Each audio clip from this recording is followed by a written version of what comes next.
Hello guys, welcome back to my channel. स्वागत है आप सभी का मेरे इस चैनल में। तो कैसे हैं आप सभी? उम्मीद करती हूँ सब अपने अपने घर में अच्छे होंगे। तो आज के शुभ अंक बताने से पहले मैं आपको एक छोटी सी स्टोरी बताऊंगी। मेरे फादर की डेथ हुई अब से 10 महीने पहले। मैंने टेलीग्राम पर भी लोगों को जहाँ जहाँ मैं कनेक्ट थी मैंने सबको इन्फॉर्म भी किया था कि ऐसे ऐसे हुआ है। तो उनकी डेथ कैसे हुई, ये एक ना मेरे माइंड में एक क्वेश्चन ही बना हुआ है कि ऐसा कैसे हो सकता है। 17 Feb 2023 16 को मेरे ब्रदर के घर में बेटी हुई। एक चीज़ बताऊँ आपको कि मैं पर्सनल एक आपसे बातचीत शेयर कर रही हूँ, तो ऐसा नहीं है कि मैं बच्चे के ऊपर डाल रही हूँ ब्लेम, लेकिन ये जो तिथि अंक ये सब ये हमारी लाइफ में कैसे एक सिग्नल देकर जाते हैं हम लोग नहीं समझ पाते। तो 16 को होती है मेरे घर में एक प्यारी सी बेटी आती है। 17 की नाइट को ये लोग जा रहे थे किसी मतलब इम्पॉर्टेंट फंक्शन था, वहाँ जाना ज़रूरी था। तो वहाँ से वापस आ रहे थे और रास्ते में हुआ कार एक्सीडेंट। अब ऐसा होने के बाद हमने उन्हें किया ट्रॉमा सेंटर में एडमिट, एम्स ट्रॉमा सेंटर।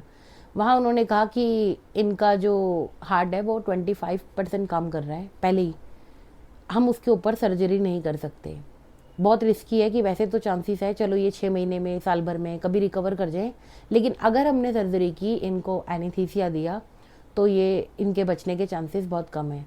तो हमने सोचा कि नहीं वैसे ही घर लेकर चलते हैं। फिर उस कार एक्सीडेंट में किसी को मतलब माइनर चोटें लगी, किसी को ज़्यादा नहीं लगी, लेकिन मेरे फादर की राइट साइड की जो लेग है वहाँ फेमर बोन वो ब्रेक हुई, और रिब्स 3 रिब्स की जो बोन्स थी वो ब्रेक हुई, आर्म्स की एक हड्डी वो भी टूट गई।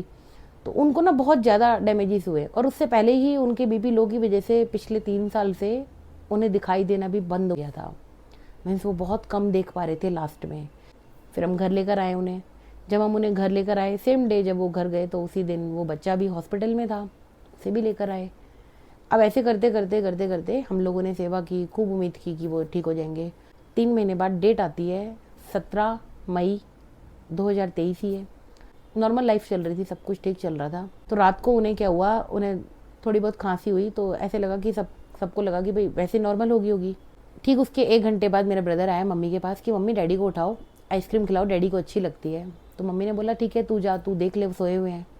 वो गया, उसने हिलाया, नहीं उठे नहीं उठे, और उसने टाइम देखा, रात के 1 बज रहे थे। उसने मुझे कॉल किया कि दीदी ऐसे ऐसे हो गया और डैडी को मैं हिला रहा हूँ वो उठ नहीं रहे। तो मतलब उस टाइम पे तो झटका लगा, लेकिन बाद में सोचा कि ये क्या था।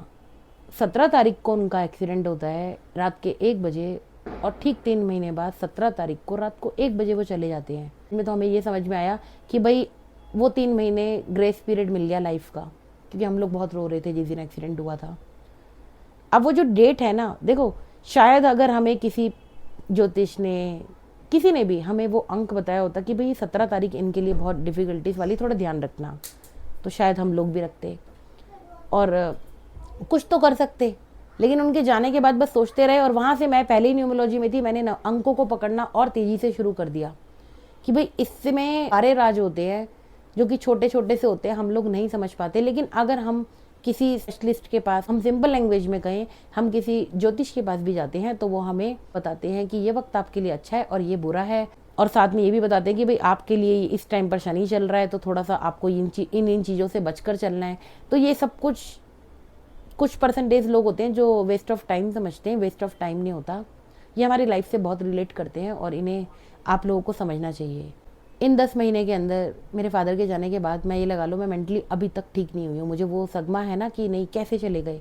मैंने किसी अपने को पहली बार जाते हुए देखा है अपने सामने, तो वो फीलिंग वो मैं बता ही नहीं सकती हूँ। कि मैसेज दूंगी इसके बाद कि अपने सगे संबंधी सबकी हेल्प करो, सबके साथ अच्छा व्यवहार रखो, इतना प्यार दो कि उनके जाने के बाद आपको कम से कम इतनी तसल्ली दो कि आपने उन्हें अपनी तरफ से जो कर सकते थे उनके लिए आपने वो किया।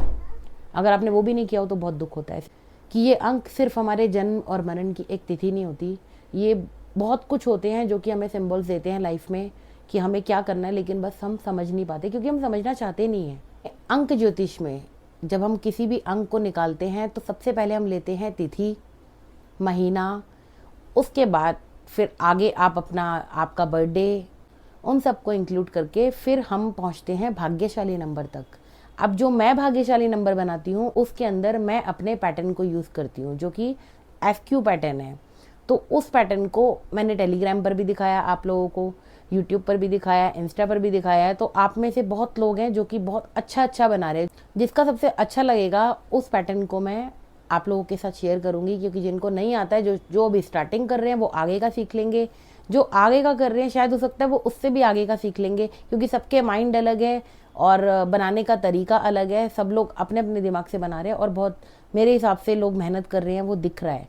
और मैं आपको भी दिखाऊंगी। आज तो मैं शेयर नहीं कर रही हूँ, लेकिन नेक्स्ट जो मैं कल आपके लिए वीडियो लाने वाली हूँ उसमें मैं लोगों के, आम पब्लिक के जो पैटर्न होते हैं वो शेयर करूँगी, तो जिससे आपको भी आपका शुभ अंक जल्दी से मिल जाएगा।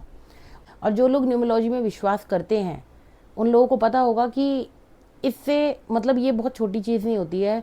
हमारा भाग्यशाली अंक हमारी वाकई में लाइफ बदल सकता है। उससे हमें बहुत से संकेत मिलते हैं अपनी फैमिली के, आने वाले कल के भी होने वाला है, तो उसके लिए पहले ही प्रोटेक्ट हो जाते हैं। तो इन चीज़ों को भी आप सीरियसली लेकर चलें, अपनी लाइफ में देखें कि किस दिन क्या हुआ था। तो अब बात आती है आज के शुभ अंकों की। आज के शुभ अंक है नहला और चौका। आजकल में ये कहीं भी आ सकते हैं, लेकिन आएंगे ज़रूर। शुभ अंक है, सभी के लिए है। तो इसी के साथ आज की वीडियो करती हूँ हिम्पर एंड मिलते हैं कल एक नई वीडियो में। तब तक के लिए बाय बाय।